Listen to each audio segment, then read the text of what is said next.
So here we are. We're in the last day of preparation. We've done this all week. And how to interact with the SchoolNet test. We're going to continue to do that. We're going to have this video. We'll upload it to YouTube as soon as class is over. So we're going to start off with the same thing. We're going to read the question, read the answers. We're going to highlight and underline and annotate important things, and then we're going to come up with the best answer.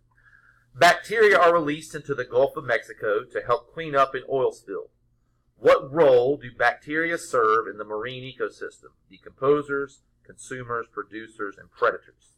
Well, I see some very important terms. Raise your hand if you can tell me some important terms that you see in the question. Hannah. Bacteria. It is bacteria and fungi are both decomposers. All right, so you're going labeling this. We'll go ahead and label that here real quick. It's a decomposer.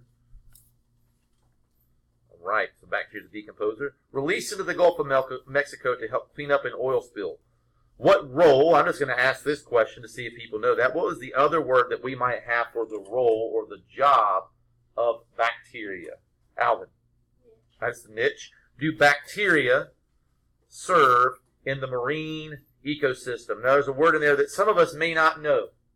Who could tell me what this word marine means? We're definitely going to be studying that here pretty soon, and I think that might have been a vocabulary for week 4. Tori. Anything to do with water. So in a water ecosystem, bacteria are released to help clean up an oil spill. Let's break these words down in our answers. Raising your hand, what do decomposers do? Make it super quick and simple. Jacob, you got it?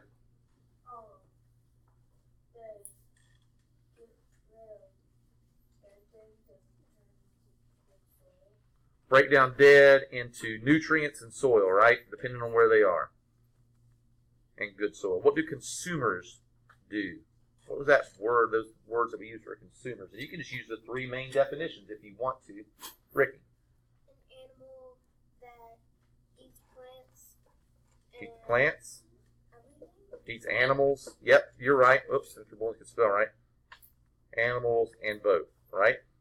What is a producer? You can use the 1-word definition, or you can give me the very sophisticated one. Cole. Makes its own food. Could have said plant. That would have been fine too. And what does a predator do? What does a predator do? Hunts animals for food. All right. Bacteria, which someone labeled already as a decomposer, are released to clean up the marine ecosystem. All right. Which of the 4 choices is going to think it's cleaning up and doing things? Would that be a decomposer, breaking down dead things into nutrients and soil? Everyone's shaking their head. I like that answer. That sounds right. We don't want oil there. Consumers, is that something where we're going to put things that eat plants and animals in the ocean to clean up oil? Yeah, that one doesn't make sense, so I'm going to go ahead and get rid of that one. I like A so far. Producers make their own food. Is that going to help clean up oil? No, that is not going to help clean up oil. And a predator. We're going to toss a lion into the ocean so he can eat the oil? Well, that doesn't make sense at all, does it? This is one of those that I think if you take your time, you're really going to have an easy chance of getting the correct answer. Feel good about that? Yeah. Awesome. Let's move on down to number 12. And you'll see, I took with you 3 minutes to do that question. Obviously, there was a lot more conversations going on. Your brain's going to work faster than that. You're talking about 1 minute to 2 minutes a question. Here's one of those tricky questions because it says most likely, so I bet there's more than one good answer. Which is most likely an effect of construction on a forest? Well, somebody tell me, what does it mean when I say construction in a forest? You have to have an understanding of what that means before I can even move forward on that. Bernard.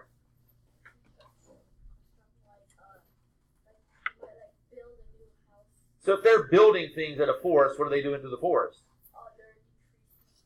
They're taking the forest down. He's right, they're decreasing the amount of trees. All right, so what is the effect of construction taking down trees on a forest? Would construction decrease the amount of sunlight? If I build houses in a forest, does that take away or add more sun? No, that doesn't do either one of those. Construction will increase the amount of food for organisms. So I chop down the trees and the bushes and everything. I am adding more amount of food to an ecosystem. I'm probably taking away, right, all the bushes and plants that the herbivores would eat, the nuts and berries from the trees. I'm taking away, not increasing. Construction will increase the number of trees and plants. You would be shocked at how many people have answered C on the test in the past. Will construction add trees? Is that what Bernard said? No, he said it would decrease the number of trees.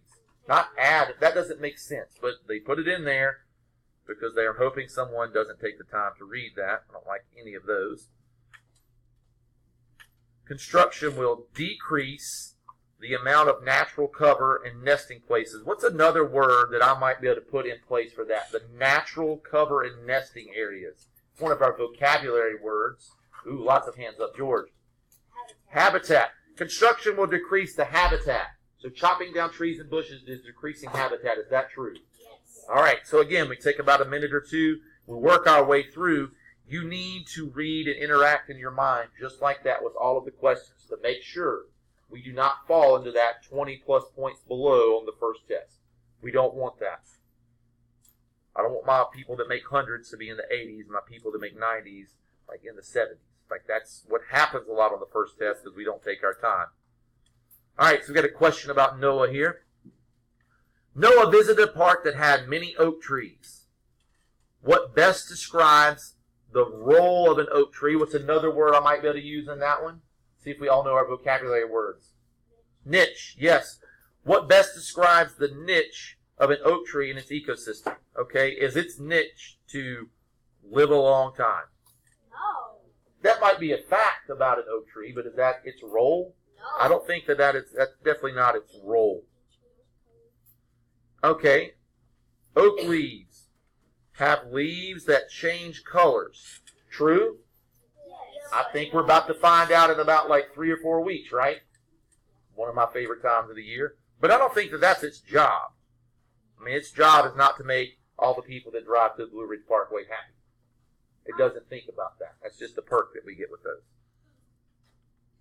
Oak trees have strong branches and trunks.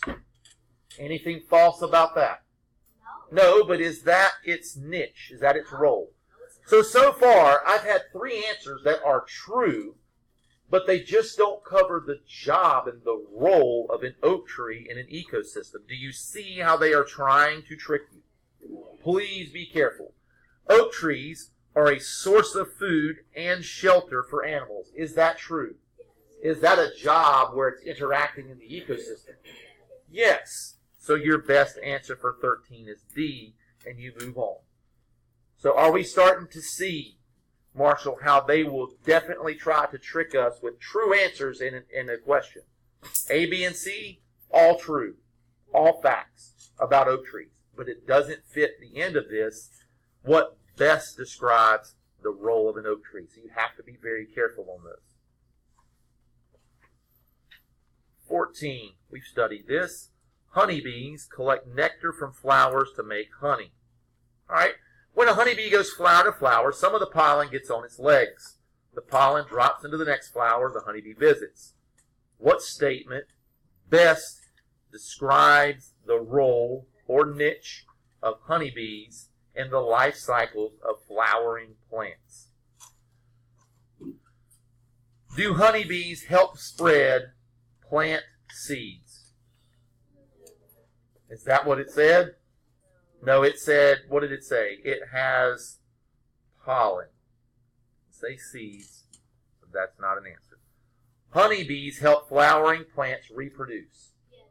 Pollen to another plant makes the plant make more plants, correct? So that I like that one, but I'm going to check because what is the best answer? There might be a better answer. Honeybees help plants photosynthesize. Do bees help plants use the sun's energy to make food? No. Well, if you don't know what photosynthesis is, do you see how you could miss this question? So, Marina, is it starting to make a little bit more sense how they integrate all of this vocabulary we've studied into the questions, expecting you to know what they all mean? Because someone might see this big fancy word and be, well, that's got to be it. But it's not it. That's not what's going on here. Honeybees provide flowering plants with energy. That's wrong because, Tori, what do plants get energy from? They get energy from the sun. So my best answer was the one that we liked to begin with, which was B. Again, we're spending 1 to 2 minutes per question, analyzing, thinking, underlining, highlighting, and annotating. You have to do that. We're going to take a look at our next question. What best explains how an ecosystem supports a variety of organisms? We all know, we've studied them. We all drew an ecosystem in our flip books. And we know that ecosystems are made up of all the living and non-living things. How can an ecosystem support so many living and non-living things? Do most organisms live independently? No, we talked about individuals, and that happens, but that's not most, because they all interact with each other, correct? So I don't like that answer. Organisms sometimes die and are replaced. Is that true? Yes. I think that's true, so that's not necessarily, I don't know if it fits what I want to answer, but it's there. It might not be our best, because we'll have to find out what that is. All organisms are able to live in separate habitats. Do all organisms live in separate habitats? Tori's shaking her head no. Name some organisms that live in the forest together. Bernard. Deer. Hannah. Rabbits. Name another one. Deer, rabbits. Birds. They're all together in the same habitat, right? So that can't be, that's not a good answer. Organisms use parts of the ecosystem differently.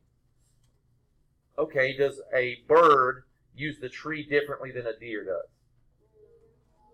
Yeah, the bird lives in the tree. The deer scrapes his antlers on the tree at some point, and depending on how low the tree is, maybe even eats the leaves off the tree, right? Are they using those two things differently? Yeah, differently. Plants need soil for energy. Worms need soil to live in and dead things to break down to make good soil. Are they using things differently? Yes. So I think this is a true statement. I think this one fits my best narrative, and we're going to say that D